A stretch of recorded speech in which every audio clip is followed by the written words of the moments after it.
Belajar dari buku Rich Dad Poor Dad. Bab satu buku ini ngebahas orang kaya tidak bekerja untuk uang. Apa maksudnya? Kalau kita nggak bekerja untuk uang, terus untuk apa? Jadi maksudnya bekerja itu adalah solusi jangka pendek. Karena kita manusia perlu hidup, perlu makan, jadi kita perlu bekerja untuk memenuhi itu terlebih dahulu. Tapi kalau kita terus-terusan kayak gitu, kita akan bekerja sampai tua, dan saat kita udah nggak bisa kerja lagi, anak yang bakal biaya hidup kita. Kita nggak mau kan kayak gitu, jadi beban orang lain, terus kita nggak bisa menikmati hidup. Nah, makanya orang kaya itu bukan bekerja untuk uang, tapi membuat uang bekerja untuk mereka. Maksudnya gimana?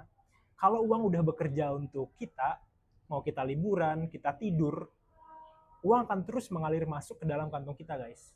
Jadi kita nggak akan terjebak yang namanya red race.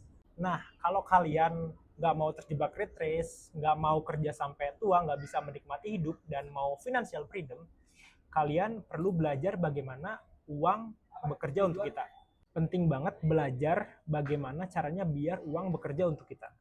Kerja nggak salah, memang kita pertama mulai itu harus kerja. Karena untuk kita bisa makan, kita bisa hidup, bisa tinggal, itu kita perlu kerja dulu.